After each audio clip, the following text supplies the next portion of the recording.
Magandang araw muli sa inyo guys. So today magka-camping tayo. So dumating na tayo dito sa pinaka meet up ng mga kasama natin. Ang daming tao. Sobrang lamig pa ng panahon. So ito guys ang ating mga kalakal for one day. So kompleto na yan guys. Mga pagkain, inumin at lahat ng mga tent upuan. Halika. So ito guys, dumating na po tayo sa pinaka-camping site nila. So naitayo na po natin ang ating mga tent. Wala na pong iintindihin ng mga bata at ang ating kapitana. Nakakapagod man pero pagka nakita nyo ang tanawin dito, talagang matutuwa kayo. So kami po'y nagpunta rito pamilya, mga 6 na pamilya guys dahil kaarawan po nung kabarkada ng aking panganay na anak. Napakaganda ng panahon guys, kaso sobrang lamig. Halos mapunit ang pantalong ko sa kababaluktot nung madaling araw dahil sa sobrang lamig. Siguro mga nakadalawang timba akong kape dito, mapawi lang ang ginaw. Kumikidlat pa ata. Buwisit na ilaw yun. So ito ang mga chikiting natin, wala pa rin inatupag. Kahit nandito na sa buhanginan sa campsite ay gadget pa rin. Ang ganda ng panahon guys, kaya taman-tama lang. Sulit na sulit kumbaga. Akala ko mapapahinga na ako sa buhay. Mas grabe pa pala nung nag-camping kami. Dahil ako pa ang naghanap ng mga kahoy na liliyaban, nagtayo ng 10 tent at nagluto at nag-ihaw. Kaya pagkatapos nyan guys, bagsak ang inyong lingkod. Wala namang pasahod. Sobrang lakas ng hangin guys, kaya ang sobrang lamig. Talagang yung kape ko'y nilaklak ko kahit na kumukulo pa. Kinalaunan ko na lang naramdaman ang hapde dahil lapnos pala ang aking gilagid o ang aking nguso. So ayan guys, nakapaghanda na rin tayo ng mga pagkain ng mga batang ito. At inayos na rin po natin lahat. Habang sila ay nagtitipon-tipon, ang inyong pong lingkod ay naghihiwa pa sa likuran. Ayan, let's pray na guys. Pagpalain niyo po sana kami Lord at sana may matirang pagkain sa nagluto. Huwag niyo po kami pabayaan at lagi kami susubaybayan. Maraming salamat po sa mga biyayang pinagkakaloob ninyo Lord. At nawapi mapatawad po ninyo ang aming mga pagkakasala at pagkakamaling nagagawa sa inyo. Amen. So ayan. Sindihan na natin ang cake kahit imposibleng masindihan dahil sa lakas ng hangin. Ayan. Let's sing happy birthday. Happy birthday to you. Sayo ang babae, sayo ang pulutan. Ay wag, bawal yung kanta na yan. Mga bata pa yan guys. So ayan ang mga barkadahan ng mga bata ngayon. Sa tinagal-tagal, ngayon lang sila nagkita-kita guys. Puro online friends yan. Alam nyo naman ang mga bata ngayon talaga nabubuhay na lang sa online games. At doon na lang sila nag-uusap. Hindi kagaya natin nung araw, talagang laman tayo ng kalye. Nagtatago-taguan, naghahabol-habulan.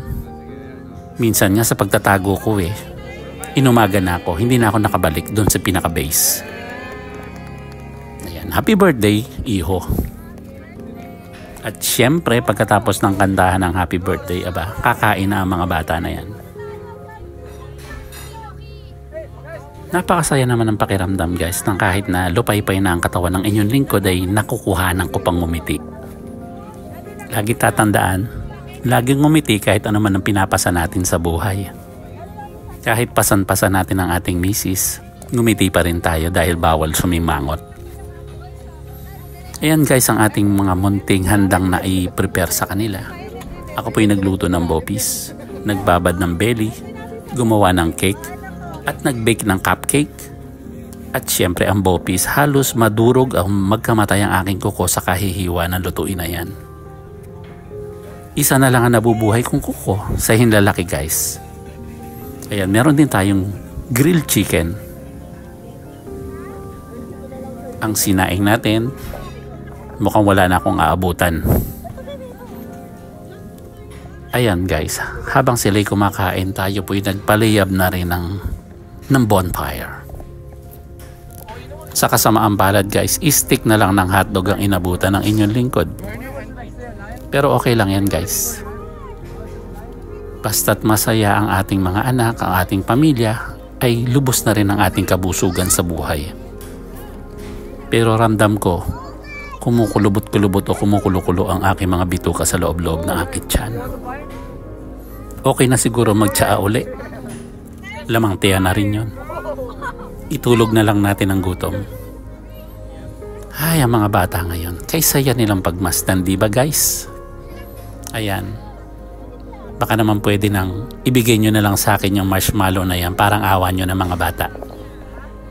Dahil gutom na ang inyong katulong. Ako pa ang nagmaneho. Ako pa rin ang nagligpit niyang kinaumagahan, kaya halos hindi na ako pakinabangan pagdating sa bahay. Ayan guys, umaga na. Medyo napasarap po ang tulog ng inyong lingkod, pero pagkagising ko sa umaga, nagkalat ang mga basura at syempre magpiprepare ulit tayo ng mga lulutuin at kakainin ng mga bata. Hindi ko na po pinakita dahil wala na pong lakas ang inyong lingkod. Ang ganda ng kalangitan guys. Kaya sulit na sulit din naman ang pagkakamping namin dito. Paniguradong hindi na mauulit to. Siguro mauulit kung hindi ako ang kusinero, hindi ako lahat ang gagawa. Pero kung ako pa rin ang magluluto, maglilinis, magpre-prepare, abay bahala kayo sa buhay ninyo. Ayan guys, ang ganda ng lake nila rito guys. So human made lang po yan guys. So hinukay lamang po ng mga ilang tao yan para magka-ilog o magka-lake. Lake ilog. Ano ba tawag doon? Ewan ko. So guys, ayan guys. May mga malalaki pang isda. Sinubukan kong dakmain yung isa. Abay, napagmulta pa ako. Bawal palang hulihin ang mga yan. Talagang na-amaze ako ng husto guys. O na-starstruck ako dahil ang lalaki ng isda.